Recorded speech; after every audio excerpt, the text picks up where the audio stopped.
Et pour terminer cette édition, un regard sur le biomimétisme qui nous est offert aujourd'hui par Domiti Champetier de Ribes. Bonjour, vous êtes directrice marketing et commerciale chez Bioxégie. Bonjour Bienvenue. Delphine, merci beaucoup pour l'accueil. Je vous en prie, on va s'intéresser aujourd'hui à la surface antibactérienne. Des surfaces antibactériennes qui seraient inspirées des ailes de la libellule. Voilà, et on va en parler pour une raison très simple, c'est que dans le contexte actuel, on a plus de 80% des maladies infectieuses qui se transmettent par les mains. Oui. Donc finalement, On a découvert ça avec le Covid. Ouais. voilà, dans des lieux comme les hôpitaux, les écoles, les transports en commun, donc des lieux où on est souvent finalement, on va avoir énormément de transmissions infectieuses et ça crée pas mal de problèmes.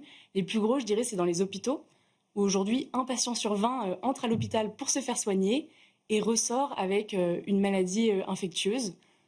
Souvent, c'est des bactéries qui vont résister aux antibiotiques avec le temps.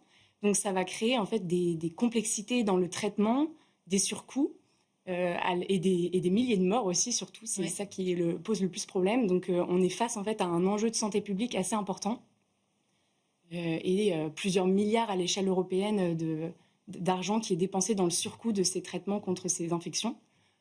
Donc, on va regarder dans la nature si on trouve des bonnes idées et vous en avez trouvé du côté des libellules. C'est ça. En fait, les libellules, ce qui est intéressant, c'est que elle a des ailes qui se doivent d'être toujours propres parce que finalement, c'est ça qui lui permet de voler et qui lui permet de chasser, de se déplacer, etc.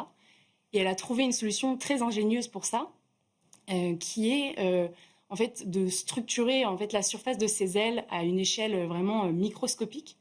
On va avoir des milliers de nanopiliers. Je ne sais pas si on voit On va le voir. On va le voir après. Et ce qui est intéressant, c'est que cette forêt en fait de nanopiliers va lui permettre de perforer les bactéries. Il faut imaginer que les nanopiliers, c'est 50 nanomètres. Donc, c'est 1/1000 de cheveux. Donc, autant dire que pour une bactérie, c'est comme être sur un nid de clous, finalement. D'accord. Donc, elle n'a aucune chance de survivre. Sa membrane est perforée. Finalement, le contenu se vide et elle meurt. Donc, pour la bactérie, c'est ça qui lui permet de garder une surface toujours très propre, etc. Et ça, sans aucune molécule chimique. C'est vraiment un mouvement mécanique. Donc, la bactérie, elle ne peut même pas créer de résistance comme elle pourrait le faire avec les antibiotiques, etc. Donc, c'est encore mieux. Oui, il n'y a pas de façon de s'adapter finalement. Voilà, c'est ça. Et alors, aujourd'hui, on a des surfaces comme ça antibactériennes qui sont directement inspirées des ailes de la libellule ? Récemment, beaucoup de scientifiques se sont posé la question de trouver justement un matériau qui serait bactéricide en lui-même, donc qui tuerait les bactéries sans besoin de mettre du gel hydroalcoolique ou des désinfectants, etc. Ils ont fait plusieurs tests en laboratoire sur des matériaux en titane, en carbone, sur des polymères aussi, donc des plastiques. Et aujourd'hui, c'est ultra prometteur. En laboratoire, c'est près de 99,9%, donc quasi toutes les bactéries qui sont tuées en quelques dizaines de minutes, donc moins d'une heure dans tous les cas. Et donc ça, c'est très prometteur pour l'avenir parce qu'on peut l'utiliser sur les matériaux et les objets du quotidien, donc les poignées de porte, les écrans de téléphone également. Et donc, il y aura des petits pics à la surface. C'est pas visible à l'œil nu parce que c'est vraiment 1/1000 de cheveux, donc bon, on les sent pas.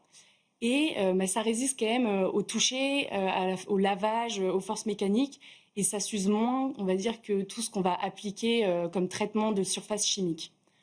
Donc, on a finalement une solution qui serait viable, qui serait beaucoup plus meilleure pour l'environnement parce qu'on n'irait pas jeter des dizaines de millions de gel hydroalcoolique chaque mois. Ouais. Et en plus de ça, ça pourrait être aussi utilisé dans les hôpitaux pour les prothèses, pour des matériaux, pour des équipements, etc. Donc pour l'instant, c'est en train d'être développé et testé à plus grande échelle, mais pour moi, c'est assez prometteur. Merci beaucoup. Oui, c'est très prometteur. Merci beaucoup pour ces perspectives d'avenir inspirées de la nature. Je rappelle, Domiti Champetier de Ribes, que vous êtes directrice marketing et commerciale chez Bioxégie.